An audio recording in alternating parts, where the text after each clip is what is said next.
우리는 이렇게 살아가다가 뭐 뜬금포 아니면 뜬금없다 그런 말들을 가끔 듣게 됩니다. 갑작스럽게 또는 뭐 엉뚱한 말이나 생각들을 또 엉뚱한 행동들을 갑자기 하게 되면 아주 저 사람 이렇게 뜬금없이 하나 그렇게 나오는데 오늘 5절 말씀의 시작이 좀 뜬금이 없습니다.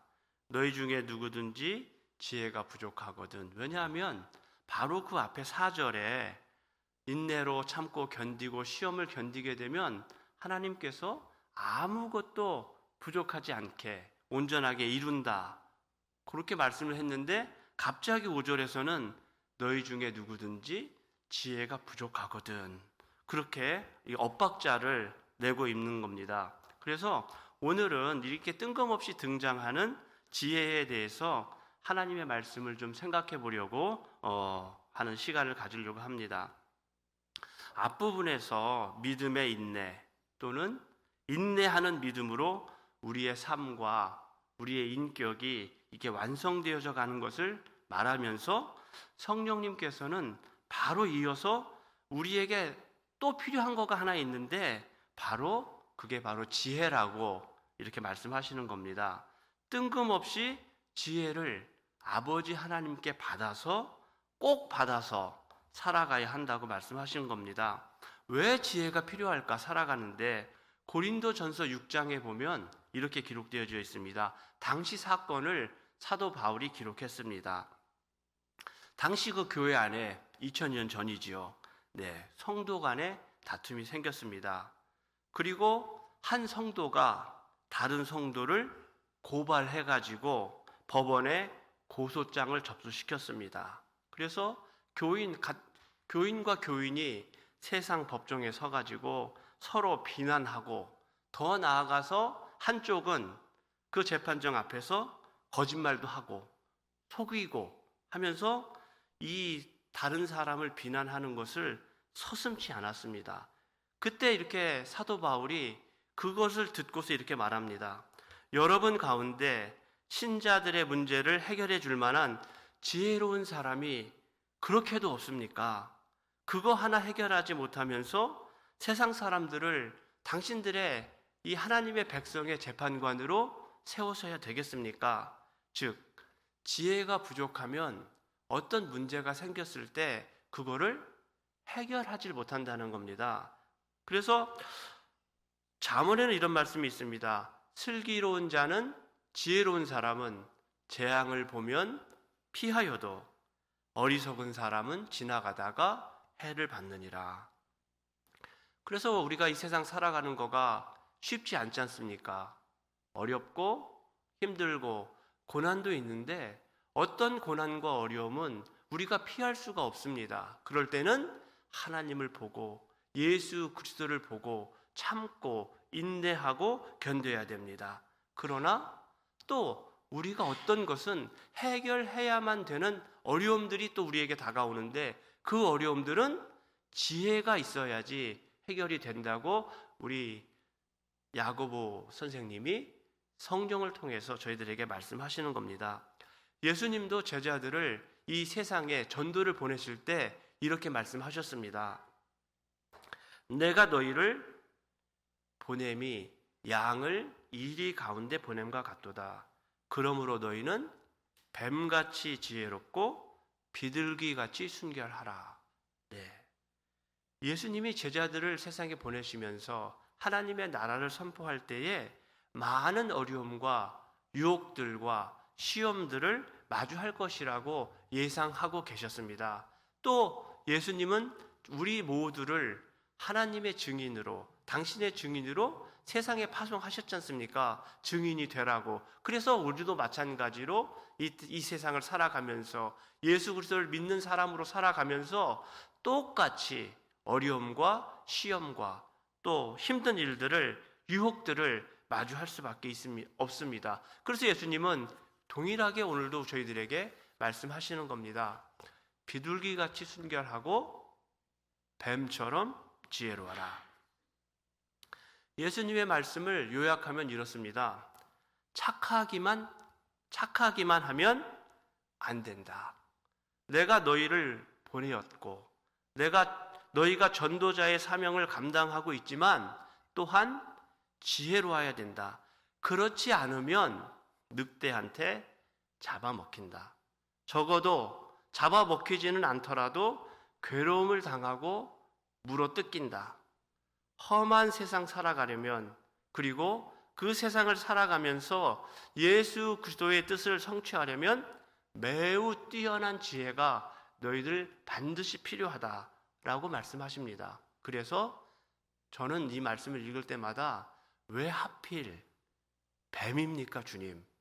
뭐 그렇게 질문할 정도로. 근데 우리 주님이 뱀을까지도 얘기하신 것은 그 당시 사람들이 그걸 참 되게 영물이라고 생각했기 때문에 그처럼 뛰어난 지혜를 그리스도인들이 가지고 살아야 된다. 뛰어나게 지혜로워야 된다. 예수님은 그렇게 또한 말씀하시는 겁니다. 그래서 예수님은 말씀을 안 하셨지만 오늘 야고보 사도는 이렇게 얘기합니다. 어떻게 하면 너희가 지혜를 받을 수 있느냐? 그거에 대해서 지금 오늘 말씀하고 계십니다. 한 예를 제가 들어보면 산드라 블록이라고 하는 지금 59세가 된 아주 유명한, 과거엔 더 유명했던 헐리우드의 백인 여배우가 있습니다. 뭐 영화, TV에서 엄청난 상을 많이 받았던 사람입니다. 그녀가 2010년도 3월에 이제 이혼 남편하고 이혼 소송을 받고 있었습니다. 그리고 이혼 소송을 진행하던 중에 3개월 된 흑인 루이스라는 아이를 입양해서 기르고 있었습니다. 그리고 이혼이 마치고 그 아이를 입양하고 5년 후에 2015년에 2살 반 된 또 흑인 여자아이 라일리를 자기의 딸로 입양하게 되었습니다. 그래서 두 번째 딸을 이제 입양하려고 했을 때 뭐 입양하려고 그러면 이렇게 카운슬 받고 뭐 수업 듣고 뭐 면담하고 그런 과정들이 다 있습니다. 그래서 그런 과정들을 하고 있는데 그 선생님이 라일리가 가지고 있는 그 트라우마에 대해서 설명해 주었습니다. 2살 반 된 라일리가 분명히 너하고 같이 살게 되면 음식들을 모아다가 어디다 숨겨둘 거다. 그리고 또 그녀가 떠날 거야. 그렇게 말하면서 옷을 모두 옷장에 숨기는 일들을 자주 할 거다. 그렇게 말씀을 했습니다. 왜냐하면 그 2살 반 된 아이가 세상을 살아가면서 그러한 일들을 겪었기 때문에 음식이 없어서 먹지 못하는 것과 또 누군가가 자기를 자꾸 보호하다가 떠나는 일들을 겪었기 때문에 2살 반이지만 새로 입양되어 가면 똑같이 그런 일을 할 것이라고 얘기를 한 것이지요. 그리고 실제로 이 라일리라는 여자애는 9살이 될 때까지 산드라 블락이 없으면 잠을 자지 못했습니다. 그런데 지금은 이 산드라 블록이 어디든지 다니면서 이 라일라가 가장 훌륭하고 내 마음에 들고 영화로운 딸이다 라고 자랑하며 다닙니다. 이 헐리우드의 모든 여배우들은 흑역사가 있습니다. 분명히 좋지 않았던 그 과거도 있습니다. 그러나 오늘 저희가 이 이야기를 통해서 배우고자 하는 것이 있습니다.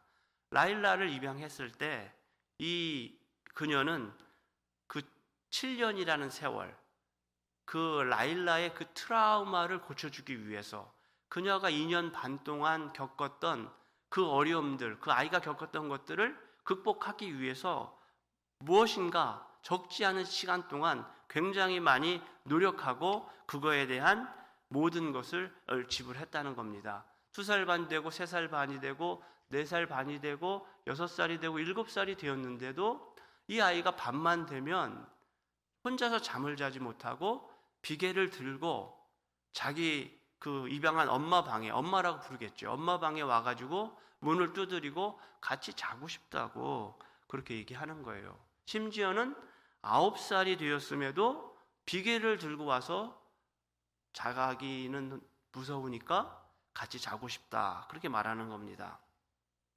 그때 이제 산드라 블락은 또 새로운 남자친구가 있으셔서 같이 이렇게 지내고 있었는데 그랬지만 9살이 돼서 왔지만 한 번도 그 아이를 꾸짖지 않고, 예를 들면 야, 네가 지금 몇 살인데 여기 와가지고서 이러는 거야, 혼자 가서 자지 못해, 그렇게 하지 않고 이 아이가 겪었던 그 트라우마, 그것을 없애고 이 아이를 온전히 성장시키기 위해서 한 번도 꾸짖지 않고 아낌없이 자기 프라이버시, 자기의 잠자는 그 생활을 포기하면서 그 아이를 자기의 침대에서 같이 잤다는 겁니다. 우리는 살면서 이런 순간 맞이합니다. 도대체 내가 어떻게 해야 될지 모르겠습니다. 바로 이 순간이요, 우리가 가지고 있는 트라우마들이 나오는 겁니다. 겪었던 것들이 나오는 겁니다. 그때 입양된 딸이 베개를 들고 새 엄마의 방으로 가듯이 우리는요, 하나님의 존전으로 가라고 말하는 겁니다. 그리고 하나님한테 저 어떻게 해야 될지 모르겠어요, 좀 가르쳐 주세요 라고 말하는 겁니다. 우리 아버지 하나님은 이 산드라 블랙보다 몇만 배 더 은혜롭고 자비로운 분이십니다. 그리고 우리 모두가 지혜로운 삶을 살기를 원하고 계십니다. 그래서 사실 우리가 지혜가 필요하다라고 느끼는 그 마음보다 우리 아버지 하나님이 지혜를 좀 주시고자 하는 마음이 훨씬 크다는 겁니다. 그래서 마태복음 7장에 보게 되면 이런 말이 나오죠. 물론 지혜만 아니라 다른 것도 마찬가지입니다. 구하라 그리하면 너희에게 주실 것이요, 찾으라 그리하면 찾아낼 것이요, 문을 두드리라 그리하면 너희에게 열릴 것이니 구하는 이마다 받을 것이요, 찾는 이는 찾을 것이요, 두드리는 이에게 열릴 것이니라. 왜요? 아버지 하나님께서 주시고자 하는 마음이 더 크기 때문에 그런 겁니다. 그리고 구하지 않는 우리들을 향해서 예수님이 이렇게 말씀하시는 거예요. 구해라. 그리고 제발 좀 받아라.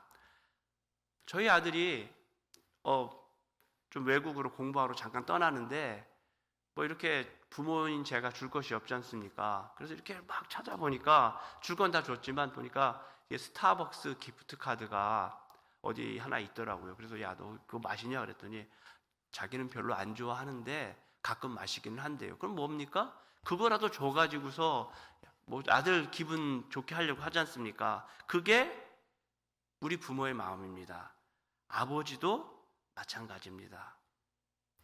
즉, 이 말씀을 하시는, 구하라고 하시는 그 예수님의 말씀에는 안타까움이 스며져 있습니다. 뭐냐면 네가 하나님의 아들이 되었는데, 예수 그리스도를 통해서 그 존재가 되었는데 네 권리를 좀 사용해서 하나님 나라를 좀 풍성하게 살고 주님과 동행해서 이 땅에서 두 발을 딛고 살아가는 가지만 좀 더 풍성하게, 좀 더 기쁘게 살아가고, 또 너만 풍성할 뿐 아니라 네가 받은 것 가지고 이웃에게 누리고 같은 교인들에게 누리고 그렇게 살아가기를 우리 주님이 바라고 계십니다. 그런데 우리가 지혜를 구하면 하나님이 반드시 주신다고 오늘 약속하셨거든요. 근데 방해물이 있습니다. 하나님한테 방해물이 있는 게 아닙니다. 항상 구해서 받지 못하는 방해물은요, 우리의 흔들리는 믿음에 있습니다. 오직 믿음으로 구하고 조금도 의심하지 말라. 의심하는 자는 마치 바람에 밀려 요동하는 바다 물결 같으니 이런 사람은 무엇이든지 주께 얻기를 생각하지 말라.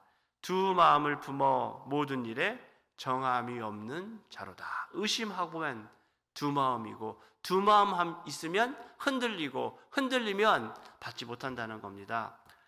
이제 두려움에 대해서 잠깐 생각해 보면 그렇습니다. 어느 날 예수님이 바다 위를 걸어왔을 때 제자들이 너무 깜짝 놀라고, 그래서 그 중에 베드로가 예수님한테 이렇게 말씀하시죠. 주시거든 나를 명하여 무리를 걷게 하소서. 그러니까 예수님이 오라. 그러니까 베드로가 배에서 뭐 걸음을 떼고 바다 위를 걷기 시작했습니다. 몇 걸음 이렇게 걸어가다가 바람을 보니까 너무 무서워가지고 그 두려움이 임하는 순간 베드로가 물속으로 빠져들어가기 시작합니다.